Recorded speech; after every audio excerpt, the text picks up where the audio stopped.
Bath, England, 1815. The grand ballroom of Westmoreland House glittered with candlelight, illuminating the cream of Bath society as they whirled across the polished floor. Yet in a secluded alcove, partially hidden by heavy velvet curtains, Miss Ada Primrose stood frozen, her gloved hands clasped tightly together as she faced the most powerful man in the county. "I beg your pardon, Your Grace," Ada managed, certain she had misheard the tall, imposing figure before her. The Duke of Harrington, Andrew Percy, regarded her with the same detached expression he wore when discussing the weather or crop rotations. His steely grey eyes betrayed no emotion, his posture remained impeccable, and his voice maintained its measured cadence as he repeated his proposition. "I said, Miss Primrose, that you should marry me, immediately." He adjusted his pristine cravat. "The rumours circulating about your impropriety are gaining momentum by the hour, as are certain whispers connecting my name to yours." Ada's cheeks flushed with indignation. "Those rumours are entirely unfounded. I merely helped Mr. Wilson when he fell from his horse. There was nothing inappropriate about offering a handkerchief to a bleeding man." "Indeed." The Duke's expression remained unmoved. "However, you were unchaperoned, and Mr. Wilson is a notorious flirt. Society has drawn its conclusions." "Let them talk," Ada replied, lifting her chin defiantly. "I've never concerned myself with their opinions before." A shadow of something, perhaps admiration, flickered across the Duke's face before disappearing. "A commendable attitude, but impractical. Your father's recent passing has left you vulnerable. Without protection, these rumors will destroy any prospect of a respectable future." Ada swallowed hard. Her father, a respected scholar, had died just 3 months prior, leaving her with a modest inheritance and a small cottage on the outskirts of Bath. At 23, she was precariously balanced on the edge of spinsterhood, a fate that had never troubled her until this moment. "Why would you offer marriage, Your Grace? We are hardly acquainted." The Duke clasped his hands behind his back. "We share mutual connections through your late father. I respected his work immensely. Moreover, I find myself in need of a duchess. My estate requires an heir, and I require a wife above reproach." He stepped closer, his voice lowering. "Marry me, Miss Primrose, or face ruin. I offer protection, comfort, and position. You need not love me. Indeed, I expect nothing of the sort. This is a practical arrangement to benefit us both." Ada stared at him. This man she knew only by reputation, wealthy, powerful, intelligent, and utterly devoid of warmth. The notorious Ice Duke of Harrington, whose perfect manners and absolute propriety were matched only by his apparent inability to smile. "You speak of marriage as though discussing a business transaction," she said softly. "Is it not?" he countered, one eyebrow arched. "I find emotion clouds judgment. Better to approach such matters with clarity." Ada turned away, gazing at the dancers spinning in carefree circles. Her reputation had never mattered to her before, but suddenly the weight of society's judgment felt crushing. Without family protection, these rumors could leave her completely isolated. "I would require certain freedoms," she said finally, turning back to face him. "Clarify." "I would continue my charitable work. I would maintain correspondence with my friends, and I would—" She hesitated. "I would have access to your kitchens." This, at last, seemed to surprise him. "My kitchens?" "Yes," she replied firmly. "I enjoy cooking, not as a servant but as a pastime." For a moment the Duke appeared genuinely perplexed. "You wish to cook for pleasure?" "Indeed." He considered this oddity, then nodded curtly. "Very well. You shall have access to the kitchens provided you do not interfere with the staff's duties. Do we have an agreement?" Ada looked into his cold, handsome face and made her decision. "Yes, Your Grace. I accept your proposal." "Excellent." He offered his arm. "We shall announce our engagement immediately and marry within the fortnight. The situation calls for expediency." As he led her back into the ballroom, Ada wondered what she had just committed to. Marriage to a man who approached life with the emotional range of a marble statue. A future as the Duchess of Harrington, bound to a husband who saw their union as nothing more than a sensible business arrangement. What she could not possibly know was how completely this practical decision would transform them both. The following morning, Ada sat in her small drawing room, penning a letter to her closest friend, Charlotte Hayward. Her hand trembled slightly as she attempted to explain her sudden engagement. Dearest Charlotte, you will think me mad when you read what I am about to write, but I implore you to reserve judgment until I have explained fully. I am to be married in a fortnight to the Duke of Harrington. Yes, that Duke of Harrington, the one they call the Ice Duke, whose propriety and coldness are legendary throughout Bath. You will wonder how this came to be, as our paths have seldom crossed in society. A sharp knock at the door interrupted her writing. Mrs. Winters, her housekeeper and sole remaining servant, appeared with wide eyes and flustered demeanour. Miss, there's a carriage, the grandest I've ever seen, with the Harrington crest on the door, and footmen in livery. 4 of them. Ada hastily folded her incomplete letter. The Duke is here already. Not the Duke, miss. A woman. Says she's Lady Eleanor Percy, the Duke's sister. Ada's heart raced as she smoothed her simple morning dress, hardly appropriate for receiving nobility. But before she could suggest any delay, a commanding female voice called from the entrance hall. Miss Primrose, I hope I'm not intruding at too early an hour. Ada entered the hall to find a striking woman in her 30s, elegantly attired in a travelling ensemble of deep burgundy. Her resemblance to the Duke was unmistakable. The same aristocratic features, the same penetrating grey eyes, though hers held warmth her brother's lacked. Lady Eleanor, what an unexpected pleasure! Ada curtsied, acutely aware of her modest surroundings. The woman assessed her openly, then smiled, a genuine kind smile that immediately set Ada more at ease. My brother informed me of your engagement last night. I confess, I was startled enough to drive from London immediately. I had to meet the woman who managed to secure a proposal from Andrew. Ada blinked, unsure whether to be flattered or insulted. Would you care for tea, Lady Eleanor? Eleanor, please. And yes, tea would be lovely. We have much to discuss. In the small parlour, over steaming cups of Darjeeling, Eleanor Percy revealed herself to be refreshingly direct. I should tell you that my brother has rejected no fewer than 12 eligible young ladies in the past 5 years. The ton had all but given up on him ever marrying. So you can imagine my shock when his note arrived announcing his engagement to a young lady I'd never heard him mention. Ada set her cup down carefully. I suspect the circumstances are rather unique. Indeed. Eleanor's shrewd gaze took in Ada's simple furnishings, her father's books lining the walls, the ink-stained fingers that betrayed her scholarly habits. Andrew mentioned your father was Professor Primrose, the historian. Yes, Ada replied, surprised.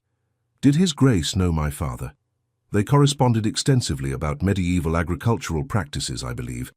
Andrew seldom discusses his scholarly interests, but I noticed your father's volumes in his study. Eleanor paused. May I speak frankly, Miss Primrose? Please. My brother is complicated. Our father was a cold, demanding man who valued control above all else. Andrew learned early that showing emotion was a weakness to be exploited. When our mother died, he was just 11. I watched him retreat further behind walls of propriety and duty. Ada listened, fascinated by this glimpse into the Duke's past. He is not unkind, Eleanor continued. Indeed, he is scrupulously fair to his tenants and generous with his wealth, but he has never learned to express warmth. I feared he would live and die alone in that enormous house, surrounded by servants who fear him and peers who respect but do not love him. She leaned forward. Until now. Lady Eleanor, I don't know what drew him to you, Miss Primrose, but I can guess. You're different from the simpering debutantes who have pursued him. You have substance, intelligence, perhaps even the courage to challenge him. Ada thought of their conversation in the alcove, how she had negotiated terms rather than gratefully accepting his proposal. Perhaps, Eleanor smiled. Good. He needs that. She set her cup aside. Now, practical matters. The wedding will be at Harrington Hall, naturally. You'll need a trousseau befitting a duchess. I've taken the liberty of arranging appointments with the finest modistes in Bath this afternoon. That's extremely kind, but I couldn't possibly... Nonsense, consider it my wedding gift. Andrew has given me carte blanche for your expenses. Eleanor's tone brooked no argument. We leave in an hour. I suggest you wear your walking boots. We have much to accomplish. By sunset, Ada's head spun from a whirlwind day of fittings, fabric selections, and purchases that cost more than her annual income. Eleanor proved both exacting and generous, insisting on silks and satins Ada would never have chosen for herself. "A duchess cannot dress like a country miss," Eleanor declared, when Ada protested the extravagance. "These trappings are part of the role you've accepted." As they parted that evening, Eleanor embraced her impulsively. "I believe you may be exactly what my brother needs, Ada Primrose, though whether he knows it yet is another matter entirely." Ada returned home exhausted, but with a clearer understanding of the world she was about to enter, and the man she was about to marry. The Ice Duke, it seemed, had not always been frozen, which meant, perhaps, there was hope he might thaw. The following days passed in a blur of preparations. The Duke called daily, though his visits were brief and formal, discussing settlements, reviewing the marriage contracts his solicitors had prepared, and providing updates on the wedding arrangements. He never touched her, never attempted any familiarity beyond the most proper conversational topics. Yet Ada noticed small, telling details, how he listened attentively when she spoke, how his eyes followed her movements, how he had remembered her preference for Earl Grey tea, and ensured it was served when she visited Harrington House in Bath to review the household accounts with his steward. On the eve of their wedding, he presented her with a velvet box containing a magnificent sapphire and diamond ring, the Harrington betrothal ring, worn by duchesses for generations. "It should have been given earlier," he said stiffly. "My apologies for the oversight." As he slipped it onto her finger, their hands touched. Ada felt a jolt of awareness, and for just a moment his eyes met hers with an intensity that belied his cool demeanor. "It's beautiful," she whispered. "It suits you." His voice sounded different, lower, less controlled. Then he cleared his throat and stepped back, resuming his proper distance. "I shall see you tomorrow at the church, Miss Primrose." He bowed formally and departed, leaving Ada staring at the glittering ring, a symbol of a union she still couldn't quite believe she had agreed to.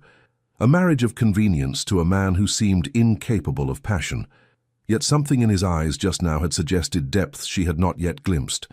Tomorrow she would become a duchess. The thought was terrifying, and yet, as she gazed at the sapphire on her finger, as blue as the Duke's family crest, Ada felt a curious flicker of hope. Perhaps there was more to the Ice Duke than met the eye, and perhaps she would be the one to discover it. The first weeks at Harrington Hall passed in a blur of introductions, instructions, and adjustments.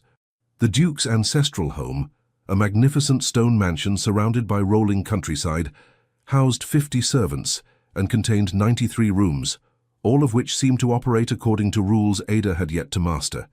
Their wedding had been a quiet affair, attended only by necessary witnesses and conducted with the efficiency the Duke applied to all matters. He had been perfectly courteous, perfectly proper, and perfectly distant. Now, as the new Duchess of Harrington, Ada found herself adrift in a sea of formality. Her husband spent his days attending to estate business, emerging only for dinner, during which he discussed politics, agriculture, or estate matters, with polite detachment, before retiring to his study. They occupied separate bedchambers, connected by a sitting room neither used. The marriage remained unconsummated, a detail that both relieved and strangely disappointed Ada. The Duke had made no attempt to claim his husbandly rights, treating her instead with the same cool respect he might show a distant relation. Mrs. Fairchild, the housekeeper, who had served the Harrington family for 30 years, approached Ada on her third morning with a formidable ledger. "The household accounts and schedules, Your Grace," she said, her tone suggesting Ada would find them incomprehensible. His Grace's mother always reviewed them weekly. The previous Duke was most particular about order. Ada accepted the book with a smile. "Thank you, Mrs. Fairchild. I'll study them carefully." "Of course, Your Grace." The housekeeper hesitated. "If I might be so bold, there are certain traditions at Harrington Hall. His Grace values them highly. I'm eager to learn them." Mrs. Fairchild's stern expression softened slightly. "The Duchess's parlour hasn't been used in years, not since the Dowager Duchess passed. Perhaps you might wish to make it your own. It has excellent light for reading or needlework." Ada recognized the gesture for what it was, a tentative olive branch from the intimidating housekeeper. "I'd like that very much. Would you show me?" The Duchess's parlour proved to be a lovely room overlooking the rose garden, with windows that caught the morning light. Dust sheets covered the furniture, and the air smelled stale from disuse. "It needs a good airing," Mrs. Fairchild admitted. But it was always a cheerful room. As servants removed the sheets and opened windows, Ada discovered an elegant writing desk, comfortable chairs, and shelves that once held books, now empty. "What happened to the books?" she asked. Mrs. Fairchild's expression clouded. "The late Duchess, His Grace's mother, was fond of novels. After her passing, His Grace had them removed. He considered them frivolous." An interesting insight into her husband, Ada thought. Did he associate novels with the mother he'd lost? Or did he truly find fiction without value? "I shall have to bring my own collection from storage," Ada decided. Perhaps some history volumes might join them? A ghost of approval flickered across Mrs. Fairchild's face. His Grace does value scholarly pursuits. That afternoon, Ada sent instructions for her modest library to be delivered from Bath. While organizing her new sanctuary, she discovered a small door partially hidden behind a tapestry. It opened onto a narrow staircase. "Ah, yes," Mrs. Fairchild explained when questioned. "The Duchess's passage. It leads directly to the kitchens. The late Duchess sometimes liked to observe the cooking." Ada's heart leapt.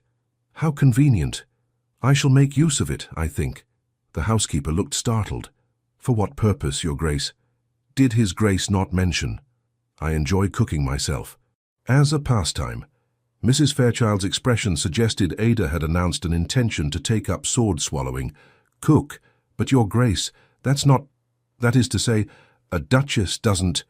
"His Grace has granted permission," Ada said firmly. "I shall, of course, ensure I don't interfere with the staff's duties." On this particular morning, 3 weeks after her wedding, Ada rose before dawn. Unable to sleep and tired of staring at the ornate ceiling of her bedchamber, she decided to venture to the one place in this massive house that called to her, the kitchens. She dressed simply, choosing a plain morning gown and securing her chestnut hair in a loose knot. The servants would not begin their day for another hour, the perfect opportunity to explore the domain she had been too shy to claim. The kitchens at Harrington Hall occupied the entire eastern wing of the lower floor, a vast cathedral of culinary artistry with gleaming copper pots, enormous hearths, and a pantry larger than her former cottage. Ada stood in the doorway, breathing in the lingering sense of yesterday's meals and the promise of today's possibilities. Moving with quiet purpose, she gathered ingredients: flour, butter, sugar, apples, and cinnamon. Baking had always soothed her spirits, a therapeutic ritual learned at her mother's side before illness claimed her a decade ago. Soon, Ada was lost in the familiar rhythm, measuring, mixing, rolling dough with practiced hands. She hummed softly, dusting the countertop with flour as she prepared to shape her apple pastries. So absorbed was she in her task that she failed to notice the tall figure who appeared in the doorway. "Your Grace!" Ada jumped, sending a small cloud of flour into the air. She turned to find the Duke watching her, his expression inscrutable. He wore riding clothes, suggesting he had risen early for exercise. "Your Grace!" She cursed inwardly at the flour now dusting her gown. "I did not expect anyone to be awake at this hour."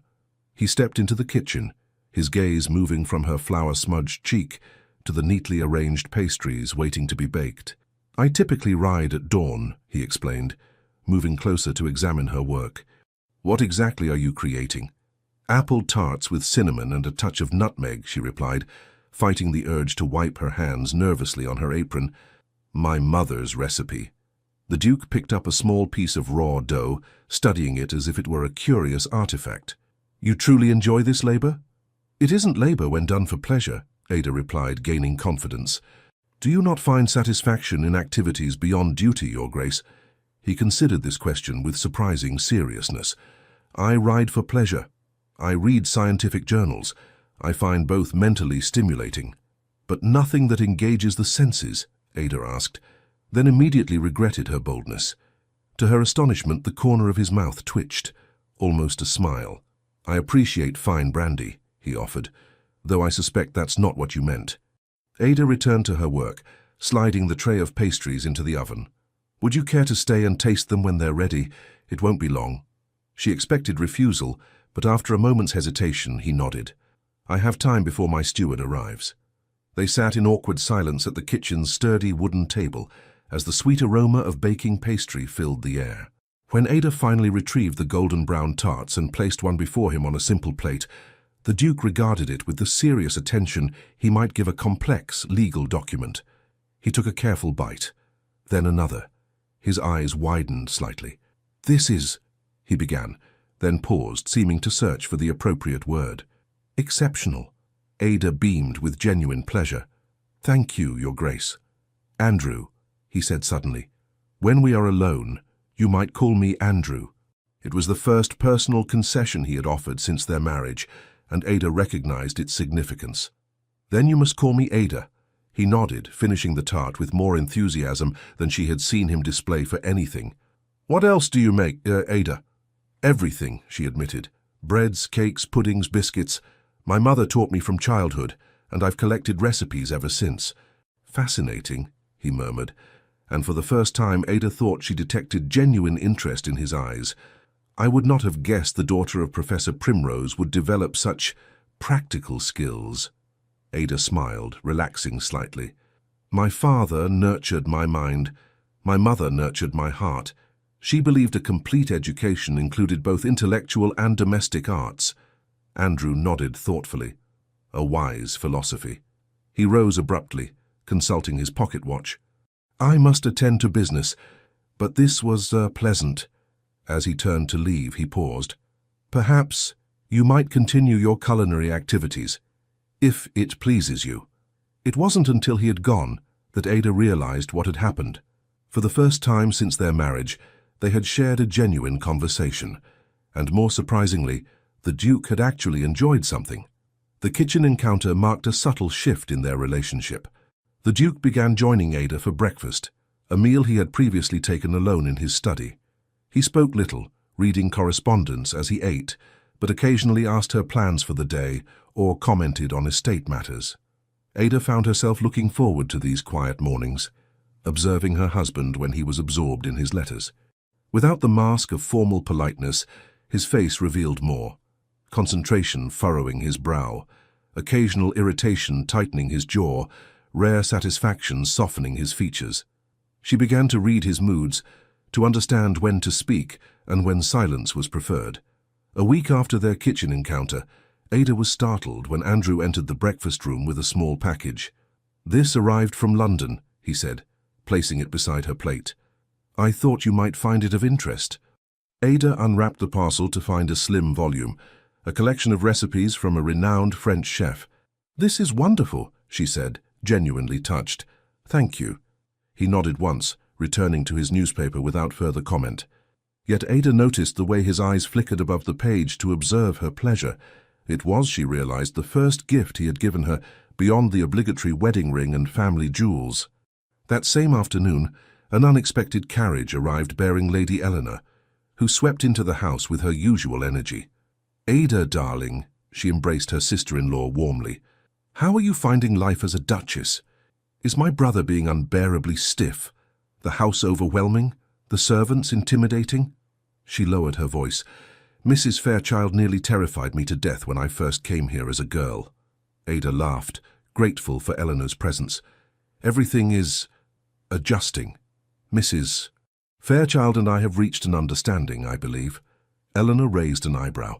"Impressive, it took me years." She glanced around the entrance hall. "Where is my dear brother?" "Visiting tenants on the north property. He's not expected back until dinner." "Perfect." Eleanor linked her arm through Ada's. "We can speak freely. Show me what you've done with the Duchess's parlour." As they settled in Ada's newly refurbished sanctuary, Eleanor observed the changes with approval. "You've brought life back to this room. My mother would have been pleased." Ada offered tea, which Eleanor accepted with a conspiratorial smile. "Now tell me everything. How fares your marriage?" The directness of the question caught Ada off guard. "It's, proceeding." "That sounds utterly thrilling," Eleanor said dryly. "Has Andrew thawed even slightly, or is he still playing the perfect aristocratic statue?" Ada hesitated, unsure how much to reveal. "He's been considerate. And we had a pleasant conversation recently about cooking, of all things." Eleanor's eyes widened. "A conversation?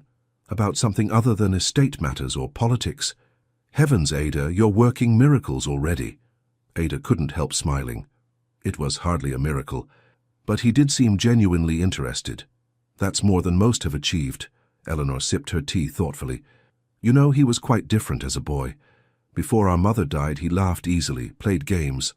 Was dreadfully mischievous, in fact. Once released all the frogs from the pond into the morning room before a visit from our particularly disliked aunt. Ada tried to imagine the austere Duke as a playful child and found it difficult. What changed him so completely? Eleanor's expression sobered. Our father. After Mother died, he became obsessed with molding Andrew into the perfect heir. Emotions are weakness, he would say. A duke commands respect, not affection. He sent Andrew to a brutally strict school, where showing feeling meant inviting torment. By the time he returned, the laughing boy was gone. She set her cup down with a decisive click. But enough melancholy. I've come to invite you both to a small gathering at my husband's country estate next week. Fresh air, pleasant company, perhaps even a little music and dancing. Ada hesitated. I'm not sure His Grace would leave Andrew to me. Eleanor waved away her concern. He cannot refuse his only sister, especially when the invitation includes several influential political allies he's been cultivating. When Andrew returned that evening, he found his wife and sister deep in conversation in the drawing room, heads bent over a book of fashion plates. Eleanor, he said, a hint of genuine warmth in his voice. This is unexpected. The best visits always are, his sister replied, rising to embrace him. I've been keeping your lovely wife company and extending an invitation you cannot possibly refuse. Over dinner, Eleanor outlined her proposed house party with such enthusiasm and strategic reference to potential political advantages that Andrew found himself agreeing before he fully realized what he had done. When she departed the following morning, Ada marveled at her sister-in-law's skillful manipulation. She's rather formidable, Ada commented as they watched Eleanor's carriage disappear down the drive. Since childhood, Andrew agreed, and Ada was startled to see the ghost of a smile touch his lips. She could always outmaneuver me. The week before the house party passed quickly. Ada spent time in the kitchens each morning, and to her surprise Andrew began appearing with increasing regularity, ostensibly to discuss household matters, but remaining to watch her work and occasionally taste her creations. On the third such morning, he arrived as she was preparing a batch of lemon curd. Is that for the tarts you mentioned yesterday? He asked, settling into what had become his customary chair near the work table. Yes, Ada replied, pleased he had remembered. My mother's special recipe. The secret is a touch of honey to balance the tartness. Andrew watched as she stirred the mixture over gentle heat. My grandmother made preserves, he said suddenly. Blackberry usually. She'd stain her fingers purple every August. Ada looked up, surprised by this personal recollection. Did she teach you to make them? No, he replied, his expression distant. It wasn't considered appropriate for a future duke to engage in such activities. But I was allowed to watch sometimes. He seemed to catch himself sharing this memory and straightened. The estate accounts for the East properties require review. I should attend to them. He departed abruptly, leaving Ada wondering at the brief glimpse into his childhood and why he had cut the conversation short so suddenly. It was as if he had surprised himself with the personal disclosure and retreated behind his wall of formality. The next morning, she decided to try blackberry preserves. When Andrew appeared and saw the dark berries simmering on the stove, something flickered in his eyes. Recognition, perhaps even pleasure. Those smell exactly as I remember, he said quietly, accepting a spoonful to taste. Is the flavor correct? Ada asked. He nodded slowly. Precisely as my grandmother's. For a moment his guard seemed completely lowered, and Ada glimpsed the man beneath the Duke, a man with memories, preferences, perhaps even longings. Would you like me to make these regularly? She offered. For your breakfast? He looked at her with an expression she couldn't quite interpret. Surprise mingled with something deeper. I would. Thank you. It was a small victory, but significant.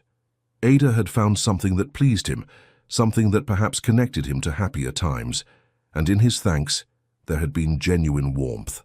The journey to Eleanor's estate took place on a glorious autumn day. Seated beside her husband in the grand ducal carriage, Ada watched the countryside slide past in a tapestry of gold, crimson, and bronze. They spoke little, but the silence felt less strained than in previous weeks. As they approached a particularly beautiful vista, with rolling hills stretching to a distant river, Ada gasped softly at the beauty. "The view pleases you?" Andrew asked, observing her reaction. "It's magnificent," she replied honestly. "I've always loved autumn landscapes. The colors, the quality of light. My father used to say nature puts on her finest dress before winter's sleep." Andrew nodded. "This valley is particularly striking in October. I often ride here when visiting Eleanor." "You must show me your favorite routes," Ada said without thinking, then wondered if she had presumed too much. But Andrew surprised her. "I would be happy to. Tomorrow morning, perhaps, if the weather holds." Ada turned to him, unable to hide her pleasure. "I'd like that very much." For a brief moment, something unguarded and almost warm passed between them, not quite a connection, but the possibility of one. Then the carriage turned into the long drive leading to Northbrook Manor, and the moment passed. Eleanor greeted them with her usual exuberance, embracing Ada and even managing to extract a brief hug from her resistant brother. "You're the last to arrive," she exclaimed. "Everyone's already gathered for tea in the garden. Come, I'll introduce you." As they moved toward the rear of the house, Andrew placed a hand lightly on Ada's elbow, the first time he had touched her since their wedding. "The gathering is larger than Eleanor implied," he murmured. "Are you prepared?" The question surprised her, both his awareness of her potential discomfort and his concern. "I believe so," she replied, "though I'm grateful for the warning. Stay near if you feel overwhelmed," he said quietly. Eleanor's enthusiasm sometimes blinds her to others' comfort. It was the most considerate thing he had yet said to her, and Ada felt a warm spark of appreciation. "Thank you. I shall." The garden party proved to be a lively affair with 20 guests, most of whom regarded Ada with undisguised curiosity. The new Duchess of Harrington, a virtual unknown in society circles, was an object of intense interest. "Bath, did you say?" inquired Lady Hensley, a matron with sharp eyes and an even sharper tongue. "I wasn't aware the Duke had connections there. Your father was a professor. How unusual." Ada recognized the subtle disdain, but maintained her composure. "Yes, my father held the chair of medieval history at Oxford before his retirement. His work on agricultural practices of the 14th century is still considered definitive." Before Lady Hensley could respond, Andrew appeared at Ada's side. "My wife's father was a distinguished scholar," he said, his tone brooking no argument. His correspondence on historical land management proved invaluable when modernizing Harrington's farming methods. The implied rebuke silenced Lady Hensley, who quickly found reason to speak with another guest. Ada glanced at her husband, surprised by his defense. "Thank you," she said softly, as they moved toward the refreshment table. "Lady Hensley delights in finding perceived weaknesses," he replied. "Your background is not one." It was not quite a compliment, but Ada felt warmed nonetheless. Throughout the evening, she noticed Andrew remained more attentive than usual, appearing at her side during difficult conversations and ensuring she was introduced to the more agreeable guests. Later, as musicians played and couples danced on the terrace, Ada stood watching the revelry when Andrew approached. "Would you care to dance?" he asked formally. Startled, she nodded. "Yes, thank you." As he led her into a country dance, Ada realized this was the first time they had danced together. Even at their wedding, there had been no celebration, no music, no moments of shared joy. Andrew proved to be an excellent dancer, his movements precise, yet graceful. As they circled each other, following the pattern of the dance, Ada caught glimpses of a different man, one less rigid, more attuned to music and movement. "You dance very well," she observed during a pause in the pattern. "My mother insisted," he replied, surprising her again with a personal detail. "She said a gentleman who danced poorly would never win a lady's heart." "Wise advice," Ada said, smiling. For a moment, brief but unmistakable, his eyes softened, and his lips curved into what might almost be called a smile. Indeed. The evening ended with Ada feeling more hopeful about her marriage than at any time since their wedding. Small changes, certainly, but significant ones. The Ice Duke, it seemed, might not be completely frozen after all. Over the following weeks, a pattern developed. Andrew would happen to appear in the kitchens during Ada's baking sessions, initially offering the excuse of estate business, bringing him to that wing of the house. Soon these pretexts grew thinner until eventually he simply arrived, pulled up a chair and watched her work. Ada discovered that her taciturn husband became surprisingly talkative in the warm, fragrant kitchen environment. He asked questions about her techniques, offered observations about the quality of ingredients from various estate farms, and occasionally shared anecdotes from his childhood. "My grandmother baked," he admitted one morning as Ada prepared lemon curd tarts. "Not often. It wasn't considered proper for a duchess. But sometimes after my mother died, she would dismiss the staff and make simple honey cakes with me." Ada looked up from her work, touched by this rare personal disclosure. "You must have been very close." "She raised me," Andrew replied, his voice softening. "My father was occupied with estate matters and his position in Parliament." Ada sensed there was more to this story, but didn't press. Instead, she offered him a spoonful of lemon curd to taste. "Too tart?" she asked as he sampled it. The ghost of a smile touched his lips. "Perfect." Later that week, Ada found a package in her chambers, a collection of handwritten recipes from France, Italy, and Spain, bound in leather with a simple note, "For your collection, A." It was the first gift he had given her beyond her wedding ring, and Ada was oddly moved by its thoughtfulness. As autumn deepened into winter, other changes manifested. Their dinner conversations expanded beyond estate matters to literature, philosophy, and politics, where Ada discovered, to her delight, that the Duke respected her opinions even when they differed from his own. Gradually, he began inviting her to ride with him in the mornings, showing her the extent of his lands with obvious pride. The transformation in Andrew himself was subtle, but unmistakable. The servants whispered about it, how the Duke now occasionally smiled, how his voice had lost some of its crisp formality, how he had been overheard humming in his study. One particularly cold December morning, Ada entered the breakfast room to find Andrew already seated, a letter open before him. "Good morning," she greeted him, accepting a cup of tea from the footman. Andrew looked up, his expression troubled. "My cousin William has taken ill. Influenza, possibly pneumonia." Ada immediately recalled meeting the jovial William at Eleanor's house party. "I'm very sorry to hear it.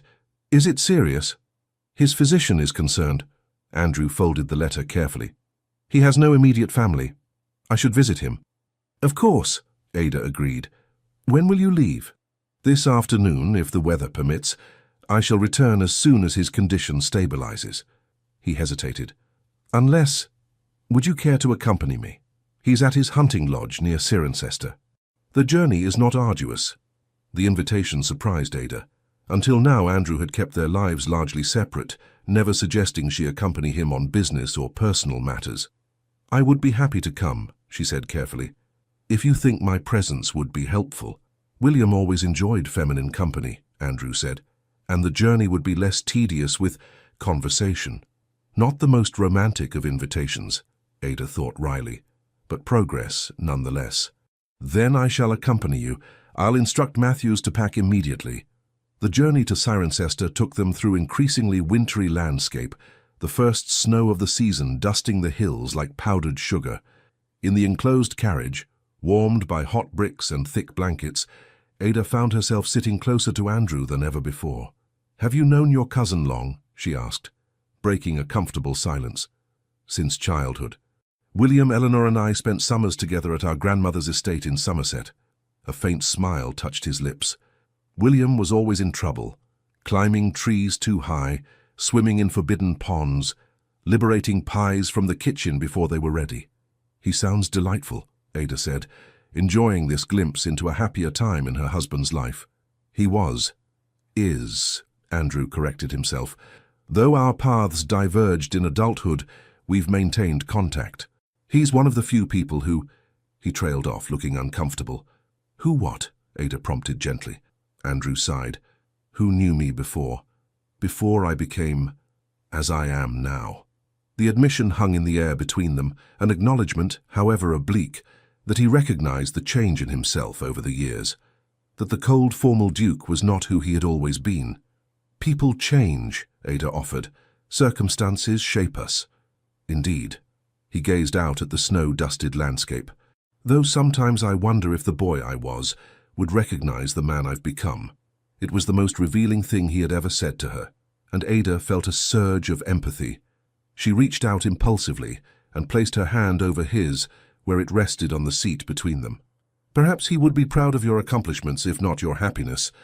Andrew looked down at their hands, then slowly turned his palm upward, intertwining their fingers, the first intimate touch he had initiated since their marriage.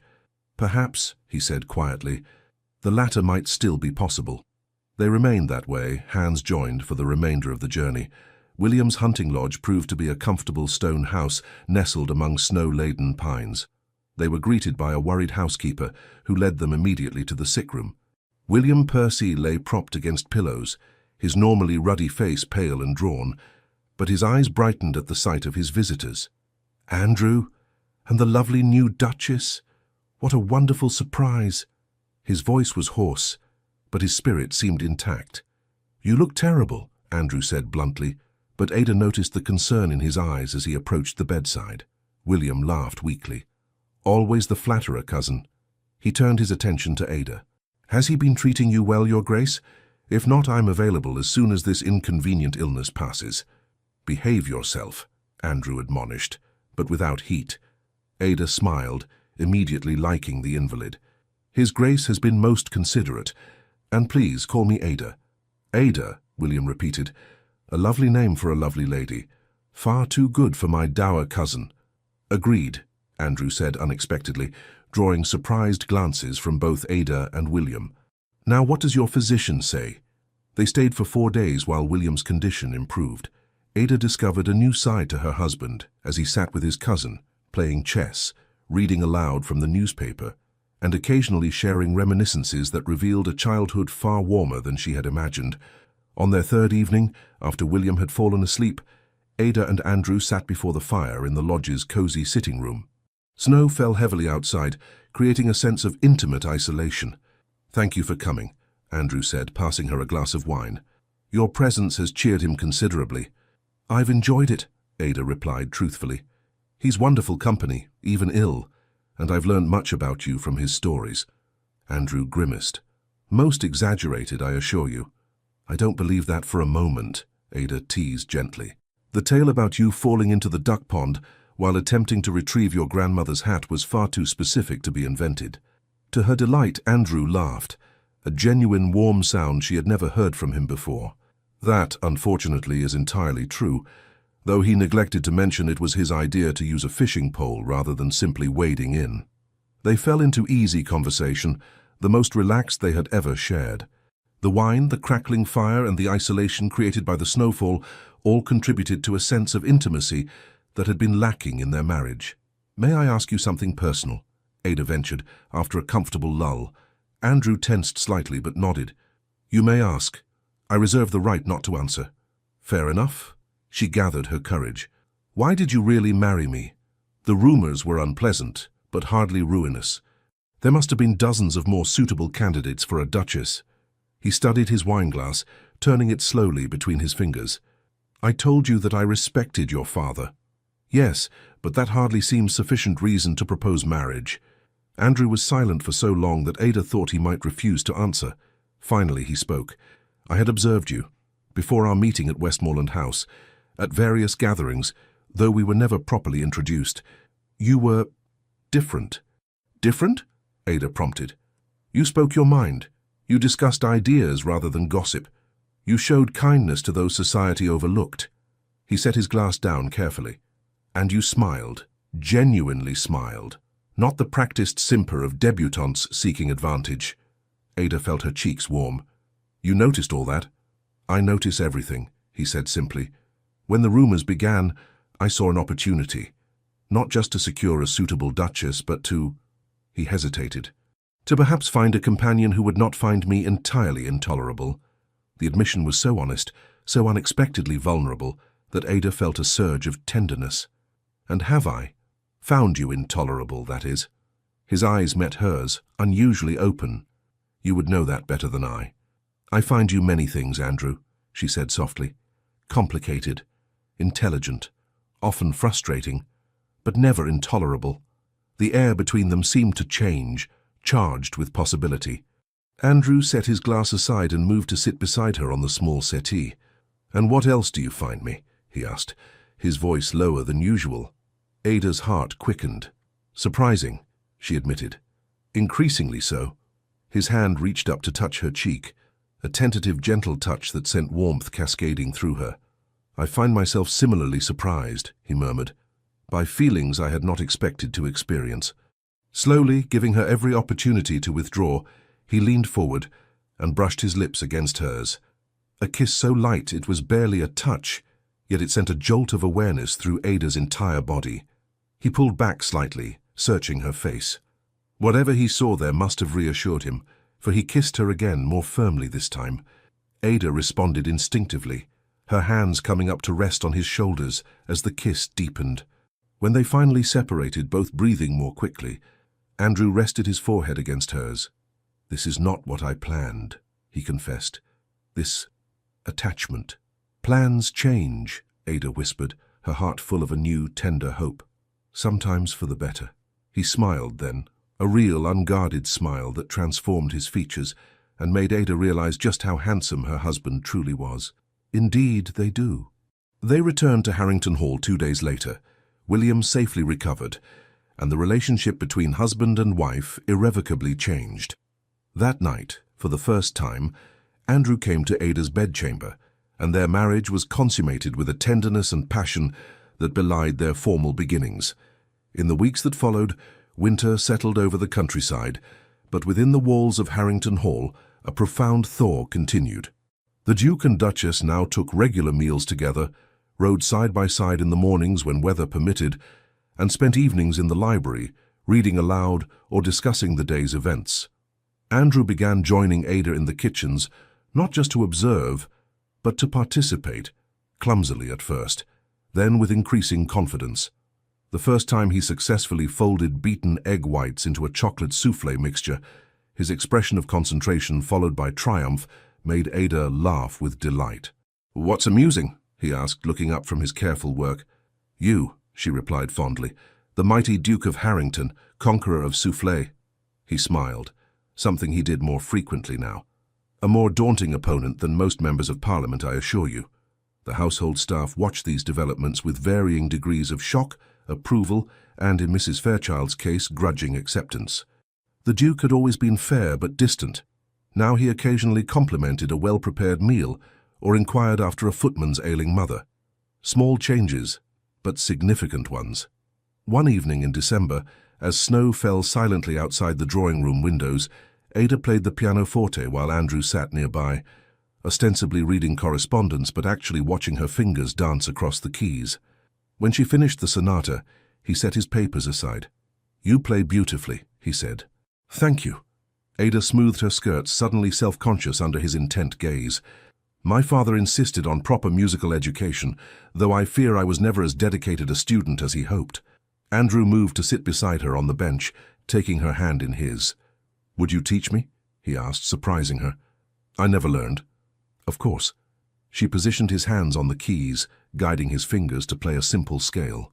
As they sat together at the instrument, shoulders touching, hands occasionally overlapping, Ada marveled at the transformation in their relationship.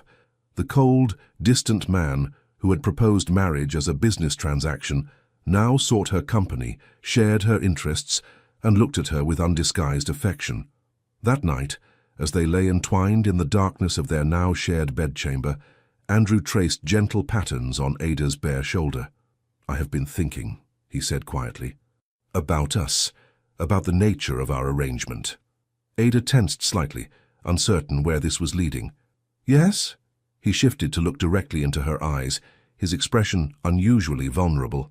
"When I proposed our marriage, I spoke of convenience, practicality. I believed such things were the only solid foundation for a union." "I remember," Ada said softly. "I was wrong." His voice dropped to a whisper. "What has grown between us is neither practical nor convenient. It is something else entirely."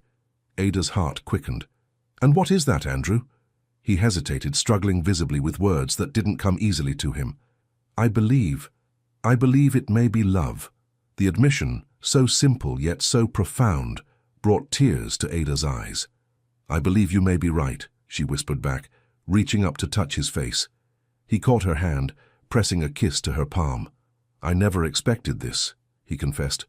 "To feel so much. For so long I thought it safer not to feel at all.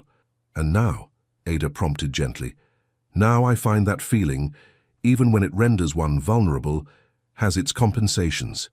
He pulled her closer. "You have changed me, Ada. Awakened parts of myself I thought long dead." She smiled through her tears. Perhaps they were merely dormant, waiting for spring. "Perhaps," he agreed, kissing her tenderly, though it took a rather exceptional gardener to coax them back to life. Their kiss deepened, conversation giving way to more intimate expressions of the love neither had expected to find in their practical arrangement. The following morning, Ada woke to find Andrew propped on one elbow, watching her with undisguised tenderness. "Good morning," she murmured, still drowsy. "Indeed it is." He brushed a strand of hair from her face. "I have been thinking. A dangerous pastime so early," she teased. He smiled. "Perhaps, but I've made a decision nonetheless." He took her hand in his. "I wish to host a Christmas gathering here at Harrington Hall, Eleanor and her husband William, perhaps a few others, a proper celebration." Ada sat up, surprised. "You hate entertaining." "I did," he admitted. "But I find I want to share my happiness. Our happiness. The house has been silent for too long." Touched beyond words, Ada threw her arms around him. "I think it's a wonderful idea." "There's more," he said, once she had settled back against the pillows. "I want to renew our vows. Not legally, we are of course already married, but differently. With words I should have said the first time." Ada's eyes filled with tears again. "Andrew, I offered you a transaction," he said seriously. "You deserve a declaration." And so on Christmas Eve, with snow falling gently outside and the great hall of Harrington decorated with evergreens and candles, the Duke and Duchess of Harrington stood before their closest friends and renewed the promises made months earlier, this time not as a business arrangement, but as a covenant of love. "Ada," Andrew said, his voice carrying clearly through the hushed room, "when I asked for your hand, I spoke of practical matters, protection, position, respectability. I offered you a transaction when I should have offered my heart." He took both her hands in his eyes never leaving hers. "Today, I make new vows. I promise not merely to provide for you, but to cherish you. Not just to respect you, but to delight in you. To share not only my name and home, but my thoughts, my hopes, my dreams." His voice softened. "I promise to be not just a husband-in-law, but a partner in life. To love you with all that I am, and all that I have yet to become." Tears spilled freely down Ada's cheeks as she responded. "Andrew, when I accepted your proposal, I thought I was agreeing to a life of dutiful companionship. Instead, I discovered a man of depth and feeling behind the formal facade. A man capable of great tenderness and unexpected joy." She squeezed his hands. "I promise to continue discovering you, every day of our lives together. To remind you of the boy you were and celebrate the man you are. To fill our home with warmth and laughter and, yes, the occasional soufflé." This drew chuckles from their guests. "Most of all, I promise to love you, not despite your complexities, but because of them." As Andrew bent to kiss her, sealing their renewed vows, Eleanor dabbed at her eyes and whispered to William, "I never thought I'd see it. My brother, utterly besotted." William grinned. And all it took was a woman brave enough to make him taste life again, one pastry at a time. Later that night, after their guests had retired and the house grew quiet, Andrew and Ada stood together by the library fire, his arms wrapped around her from behind as they gazed at the flames. "Happy?" he murmured against her hair. "Completely," she sighed, leaning into his embrace. "Though I confess, I have one more Christmas gift for you." "Oh?" He turned her gently to face him. "You've already given me more than I deserve." Ada took his hand and placed it on her stomach, watching his face as understanding dawned. "Are you certain?" he whispered, eyes wide with wonder. She nodded, smiling through fresh tears. "The physician confirmed it yesterday. By next summer, Harrington Hall will have a new occupant." Andrew gathered her carefully into his arms, burying his face in her neck. When he finally pulled back, his own eyes were suspiciously bright. "I never imagined such happiness," he confessed. "When I proposed our arrangement, I thought at best we might achieve comfortable coexistence. Instead, You've given me everything. As have you, Ada replied softly. My cold, practical duke who learned to love after all.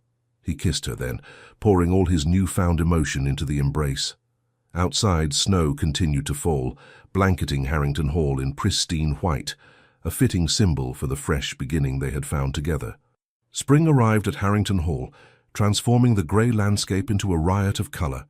Daffodils carpeted the meadows, cherry blossoms dusted the orchards with pink snow, and within the ancient stone walls, an equally remarkable transformation continued. The Duke's household staff still whispered about the changes in their master, how he smiled openly now, how he sought the Duchess's company at every opportunity, how they had heard laughter, actual laughter, coming from his study when she visited him there. Most scandalous of all, the Duke and Duchess now shared a bedchamber, a development that had the housekeeper pursing her lips in disapproval while privately delighting in her master's obvious happiness. On this particular morning, Ada woke to find Andrew already dressed, sitting at the edge of their bed, watching her with undisguised affection. "Good morning, sleepyhead," he said, reaching out to brush a strand of hair from her face. "I've been waiting to speak with you." Ada sat up, suddenly concerned by his serious tone. "Is something wrong?" He shook his head, taking her hand in his. "Quite the opposite. I've been reflecting on our journey these past months. When I proposed our marriage, I offered you a transaction, safety and position, in exchange for respectability and an heir." Ada nodded, remembering all too well his cold, practical proposition. "I said you need not love me," he continued. "Indeed, I convinced myself that love was unnecessary in a successful marriage." He brought her hand to his lips, pressing a kiss against her palm. "I was utterly, completely wrong." Ada's breath caught. Though their relationship had transformed dramatically, though they now shared passionate nights and companionable days, neither had spoken explicitly of love. "Ada," he said, his voice suddenly uncertain, "I find myself in the unexpected position of being hopelessly in love with my own wife. Your kindness, your intelligence, your passion for life, they've changed me in ways I never thought possible." He slid from the bed to one knee, still holding her hand. "I know we are already married, but I wish to propose again, not as a business arrangement, not as a solution to a problem, but as a man who loves a woman with his entire heart." Tears sprang to Ada's eyes as he continued. "Will you accept me as your husband in truth? Will you build a life with me based not on convenience, but on love? Will you grant me the privilege of trying every day to be worthy of your affection?" Ada threw her arms around him, nearly knocking him backward. "Yes," she whispered against his neck. "1,000 times, yes." As her pregnancy progressed, Ada found Andrew becoming increasingly protective, sometimes frustratingly so. He insisted she rest frequently, hired additional staff to ease her responsibilities, and hovered anxiously whenever she ventured into the kitchens. "Andrew," she said with fond exasperation one afternoon, as he tried to dissuade her from a walk in the gardens, "I am with child not made of porcelain. Women have been bearing children since the beginning of time." "Not my child," he replied seriously. "Not my wife." She softened, touching his worried face. "And both will be perfectly fine. The physician says I'm in excellent health. Now will you accompany me on this walk, or must I escape on my own?" Sighing in defeat, he offered his arm. "You are the most stubborn woman in England." "Which is precisely why you love me," she retorted cheerfully. As they strolled among the spring blossoms, Andrew guided her to a stone bench beneath a flowering cherry tree. "I have a surprise for you," he said once she was comfortably seated. "Another? You've already filled our nursery with enough toys and books for 10 children. He smiled sheepishly. "This is different." He hesitated, suddenly looking uncertain. "I hope you'll approve." Now Ada was intrigued. "Tell me." "I've been corresponding with the Royal Society. They're establishing a scholarship in your father's name for promising students of medieval history who lack financial means." Ada gasped, overcome with emotion. "Andrew, I don't know what to say." "Your father's work deserves recognition," he said simply. "And I thought our child should know the legacy of both sides of their family." Tears flowed freely down Ada's cheeks as she grasped the significance of his gesture. Not only was it a tremendous honor for her father's memory, but it represented Andrew's complete acceptance of her origins, her scholarly, non-aristocratic background that some in society still whispered about. "Thank you," she whispered, clasping his hands. "It's the most thoughtful gift imaginable." Andrew smiled, clearly pleased by her reaction. "There's a small ceremony planned for next month in London, if you're feeling well enough to travel, of course." "Wild horses couldn't keep me away," Ada assured him. As they continued their walk, Ada marveled at the changes in her husband. The man who had once approached life with cold efficiency now found joy in small pleasures, showed genuine concern for those around him, and expressed his feelings with increasing openness. Yet some habits remained deeply ingrained. He still worked tirelessly on estate matters, maintained exacting standards for himself and his household, and occasionally retreated into silence when overwhelmed. But now, instead of these moments becoming walls between them, Ada recognized them as part of who he was, and loved him for his complexities rather than despite them. One afternoon in May, as Ada rested in the Duchess's parlor, a commotion in the entrance hall drew her attention. Rising awkwardly, her pregnancy now well advanced, she made her way to the main staircase to find Andrew in heated discussion with a severe-looking older man. "This is neither the time nor the place, Father," Andrew was saying, his voice tight with controlled anger. Ada froze. The Duke of Harrington's father, the Dowager Duke, had been living in Italy for years. His return was unexpected and clearly unwelcome to Andrew. "When you've been traveling for 3 weeks, any time becomes the right time," the older man replied imperiously. His gaze shifted to Ada on the staircase, eyes coldly assessing her figure. "So this is the bride about whom I've heard so much gossip. A professor's daughter, I understand. How progressive of you, Andrew." Andrew's jaw tightened dangerously. "Father, may I present my wife, Ada, Duchess of Harrington. Ada, my father, Edward Percy, the previous Duke of Harrington." Ada descended the last few stairs and curtsied as gracefully as her condition allowed. "Your Grace, welcome to Harrington Hall." The former Duke barely inclined his head. "I see the rumors of your condition are accurate. At least you've managed that duty promptly." Before Andrew could respond to this offensive remark, Ada spoke calmly. "Indeed, Your Grace. We are most fortunate. I understand congratulations are customary when a family anticipates a new member." Edward Percy's eyebrows rose at her direct response. "Forthright, isn't she?" he remarked to Andrew. "Well, I suppose that's preferable to simpering vacuity." Andrew moved to Ada's side, placing a protective hand at the small of her back. "My wife is many things, Father, all of them admirable." His voice was cold but controlled. "Now, if you'll excuse us, Ada needs rest. Matthews will show you to your chambers. We can speak later." Once they were alone in Ada's parlor, Andrew began pacing, tension radiating from him. "I apologize for my father's behavior.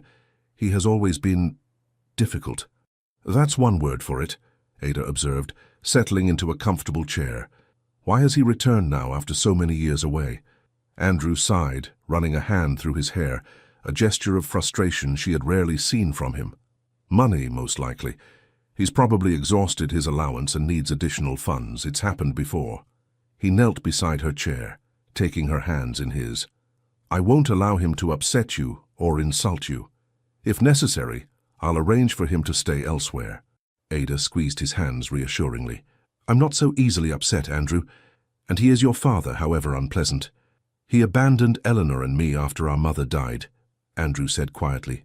"Left us with our grandmother while he traveled Europe, drowning his sorrows in wine and gambling. He returned occasionally to criticize, instruct, and withdraw more funds, then disappear again." Understanding dawned on Ada. And each time he returned, he reinforced the lesson that emotion was weakness. Andrew nodded, his expression distant. Caring for someone meant giving them power to hurt you. He demonstrated that principle repeatedly. Ada touched his face gently, bringing his focus back to her. "Yet here you are, caring deeply, despite all his lessons." A smile slowly replaced his frown. "Perhaps I found a better teacher." The Dowager Duke's stay proved mercifully brief. After 3 tense days during which he criticized everything from the estate management to the table settings, Andrew confronted him privately in his study. Ada, passing by, overheard fragments of their heated exchange. "Not another penny beyond your allowance." Ungrateful after all I sacrificed. What exactly did you sacrifice? Certainly not your comforts or pleasures. Your mother would be appalled by your choice of bride. Ada moved away, not wishing to eavesdrop further, but her heart ached for Andrew. Whatever his father's failings, his words still had power to wound. That evening, Edward Percy announced his intention to return to Italy. "The English climate disagrees with me," he declared over dinner, "and I find the social atmosphere equally chilly." Andrew merely nodded. "Matthews will arrange your journey." The following morning, as the former Duke's carriage disappeared down the drive, Andrew stood rigid beside Ada, his face unreadable. "Are you all right?" she asked softly. He was silent for a long moment before responding. "He was different once, before my mother died, or perhaps that's merely a child's selective memory." Ada slipped her arm through his. "Even flawed parents can give us something of value." Andrew looked down at her, his expression softening. "What wisdom did your parents impart?" "My father taught me that knowledge is worthless unless shared," she replied thoughtfully. "And my mother, she showed me that life's greatest pleasures often lie in simple things." She smiled. "Like perfectly baked bread on a winter morning." Andrew drew her close, resting his chin on her head. "Wise indeed. And what shall we teach our child, I wonder? That strength lies not in hiding emotion, but in choosing whom to trust with it," Ada said immediately. "That love is not weakness, but the greatest power we possess." He held her silently for a long moment, then whispered against her hair, "How did I ever deserve you?" "Perhaps you didn't," she teased gently, "but you have me nonetheless." The remainder of spring passed peacefully. Andrew threw himself into preparations for the baby, overseeing the renovation of the nursery suite, with an attention to detail that both amused and touched Ada. He insisted on the safest, most modern equipment, the softest fabrics, the most educational toys, researching each item with the thoroughness he typically applied to estate improvements. "The child won't arrive knowing how to read," Ada pointed out when he presented her with an entire bookcase of children's literature. "Of course not," he replied seriously, "but it's never too early to begin preparation." In June, they traveled to London for the ceremony, establishing Professor Primrose's scholarship. Ada, now in her 8th month, attracted curious glances as Andrew escorted her proudly into the Royal Society's Grand Hall. The coldly proper Duke of Harrington, visibly attentive to his very pregnant wife, provided ample fodder for society gossip. "Let them talk," Andrew murmured when he noticed her awareness of the whispers. "I find I no longer care for others' opinions." The ceremony itself was deeply moving. Distinguished scholars spoke of her father's contributions. Brilliant students expressed gratitude for the opportunity the scholarship would provide. And Andrew, to Ada's surprise, delivered a brief but eloquent speech about the importance of preserving and honoring intellectual legacy. "Your father would have been proud," Eleanor whispered, squeezing Ada's hand as they watched Andrew accept a commemorative plaque. "Of the scholarship, or of his son-in-law?" Ada asked, smiling through tears. "Both, I imagine." Later that evening, as they prepared for bed in their London townhouse, Andrew seemed unusually pensive. "What are you thinking?" Ada asked, brushing her hair at the dressing table. He came to stand behind her, meeting her eyes in the mirror. "About legacies. What we leave behind. Your father left knowledge, wisdom, a contribution to human understanding." "And what of your legacy?" she prompted gently. "Until recently, I would have said Harrington itself, the land, the title, the fortune preserved and hopefully increased." He placed his hands on her shoulders. "Now I find those things matter less than I once thought." "What matters more?" His hands moved to rest on her rounded stomach, where their child grew. "This, us, the family we're creating, the love we've found." He smiled ruefully. "Had you told me a year ago that I would speak such words without irony, I would have thought you mad." Ada covered his hands with her own. "And yet, here you are, expressing sentiments that would scandalize the ton." "Here I am," he agreed softly, "transformed by a woman who sees baking as an art form and refuses to be intimidated by dukes." She turned to face him, her expression suddenly serious. "Andrew, I need to tell you something." Alarm flashed across his face. "Is it the baby? Are you unwell?" "No, nothing like that," she assured him quickly. "It's just, I've been thinking about names." His relief was palpable. As have I. Family names, of course, are traditional. Andrew for a boy? Perhaps Eleanor for a girl? Ada shook her head. I had something else in mind. She took his hands. If it's a boy, I'd like to name him William, after your cousin who's been such a support to us both. Andrew looked surprised but nodded slowly. William is an excellent name, and if it's a girl, Charlotte, after my dearest friend. She hesitated. With Eleanor as a middle name, of course. William or Charlotte? Andrew tested the names, smiling. Perfect. As they settled into bed, Andrew's arms cradling her protectively, Ada reflected on their extraordinary journey from arranged marriage to genuine partnership.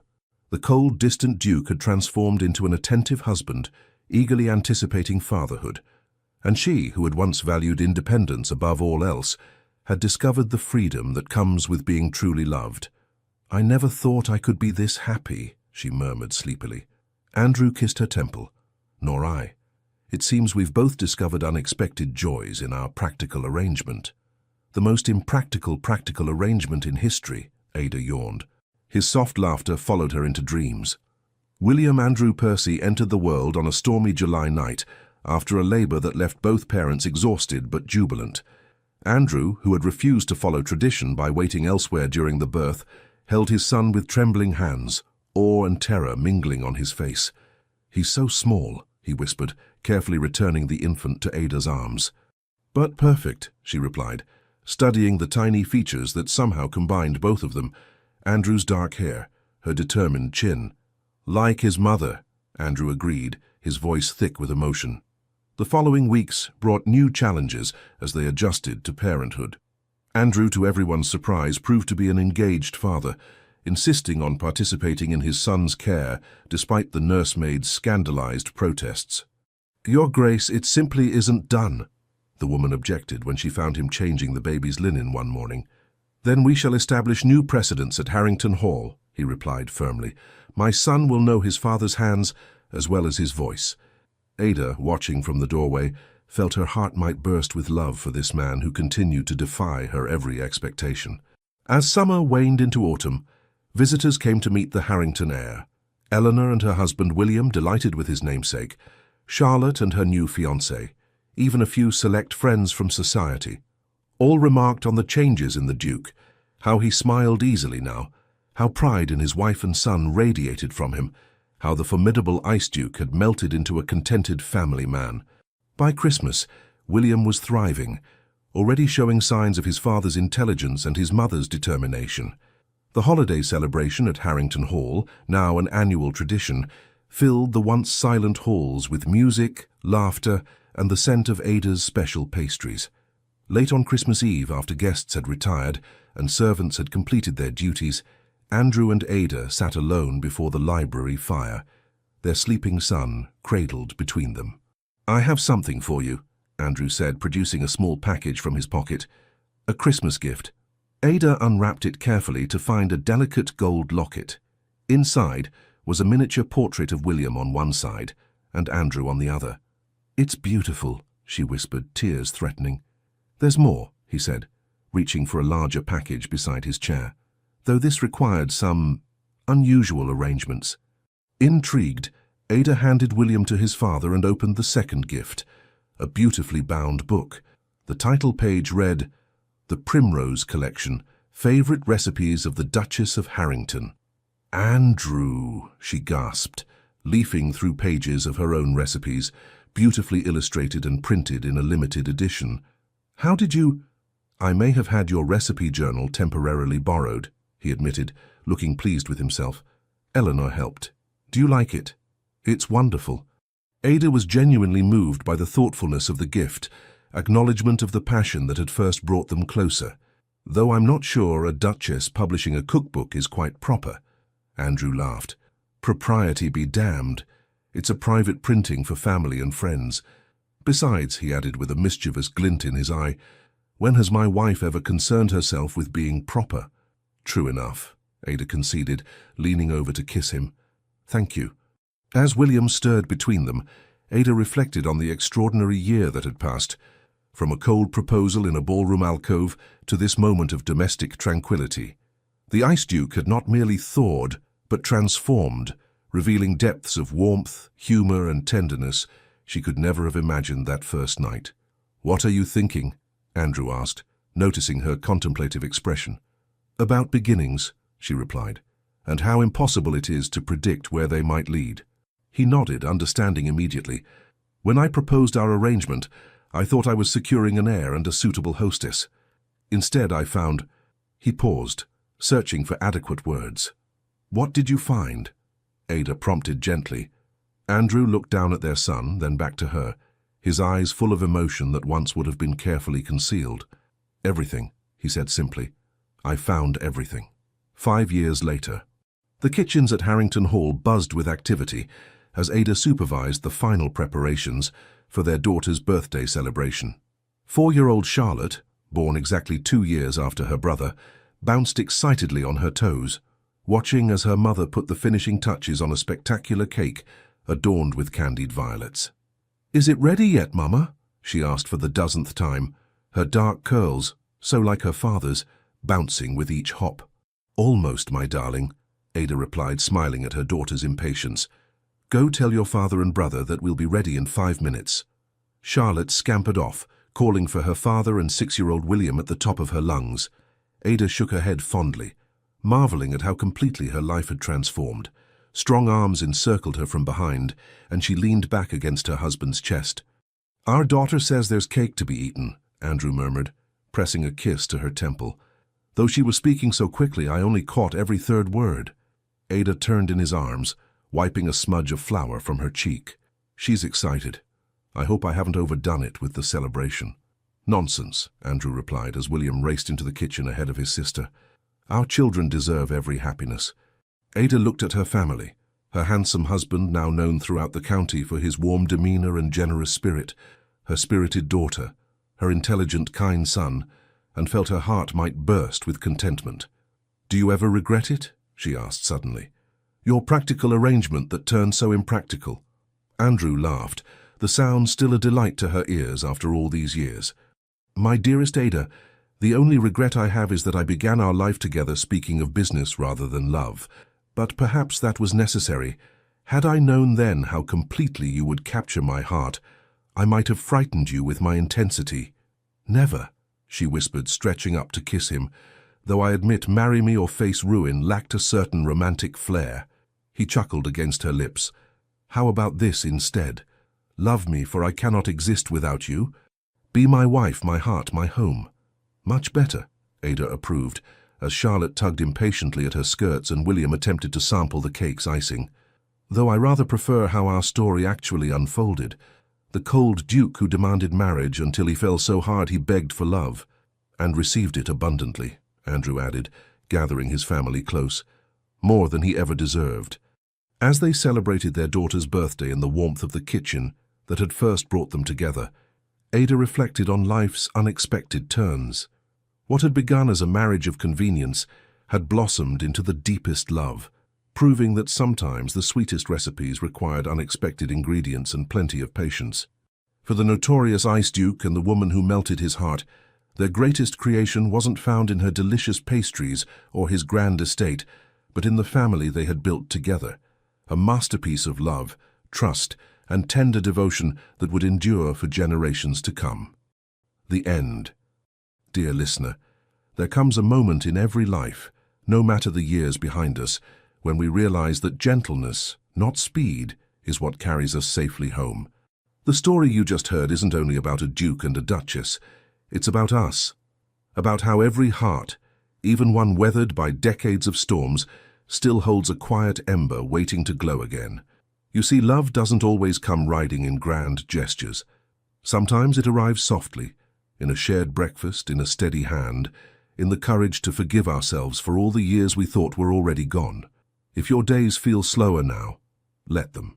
The slower rhythm of life is not emptiness, it is grace. It's the sound of the world inviting you to rest, to savor, to notice the beauty that rush once made you miss. So tonight, before you close your eyes, remember this. Every breath you take is proof that life hasn't finished speaking to you. There are still mornings waiting to unfold, laughter to be found, memories yet to be written in light. May peace settle gently over your heart tonight. May your dreams be calm, your sleep deep, and your spirit guarded by the quiet certainty that you are still part of something beautiful. With warmth and gratitude, the Legends of the Fall Team. Thank you so much for staying with us until the end of this unforgettable love story. If this tale brought a smile to your face or a tear to your eye, we invite you to subscribe, like, comment, and share this video with someone who still believes in love, even when it begins in the coldest of ways. Your support from the bottom of our hearts helps us stay inspired to continue creating these deeply emotional stories, always with love, healing, and the hope of a second chance. At the end of this video, you'll see a suggestion for another one of our most touching stories. Click it and let yourself be moved once again. Thank you for being here. The Legends of the Fall Team.